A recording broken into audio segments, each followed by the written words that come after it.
Yari afite ubwoba budasanzwe, aribwa mu buryo budasanzwe. Yagerageza kwicuza ku bw'umwanzuro udasanzwe, amatsiko n'ikibatsi cy'urukundo kikarushaho kwenyegezwa mu mutima we. Mu isaha idasanzwe itandukanye n'andi, ubwo amarira y'ibyishimo yamutembaga ku maso he, ubwo uburibwe bwari bucogoye yaguye agacuho ku bitari bisanzwe, ariko abiciyemo mu buryo budasanzwe. Nibwo amarira y'umuziranenge yacaga mu matwi ye, acana uwa kudacumba, ashiturara n'umutima. Ingoyi zirarekurana, akamwenyu kayirirura ku maso. Kuva ubwo biba umunsi udasanzwe kuko yari yibarutse udasanzwe.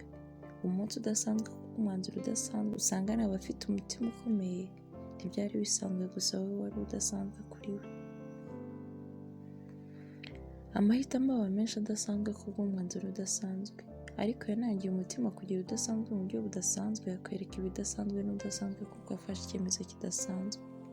Udasanzwe ko yabyaye udasanzwe mu buryo budasanzwe, asanganirwa n'ibidasanzwe birushaho kumugira udasanzwe.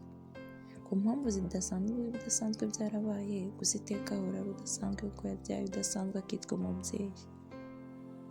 Nubwo ibihe byaba bidasanzwe nk'ibisanzwe, ariko ahora kubonamo ikidasanzwe.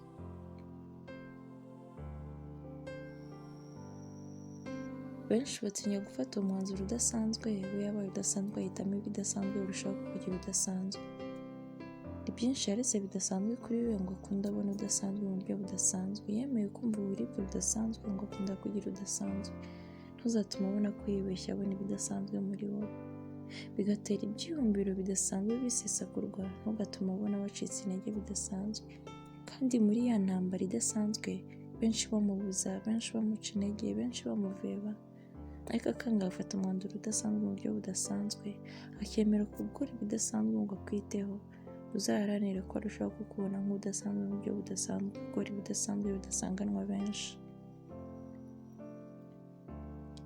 Eregura impano idasanzwe yahawe na Bigira, impano idasanzwe yamuhinduriye amateka, impano idasanzwe yifuzwa na benshi, yamuhinduriye izina mu bandi. Ntuzatume isandara idasusurukije wowe udasanzwe mu buryo budasanzwe kuko wabyaye n'udasanzwe. Ubudasa bwawe buguteresha ishema n'ishyaka, ubudasa bwawe bukwiye gutambukana isheja mu bandi. Ubudasa bwawe bukwiye gukomeza kuba udasanzwe kuko wahawe amahirwe y'ubuzima adasanzwe. Wahawe amahirwe yifuzwa ndetse akifurizwa benshi. Uri udasanzwe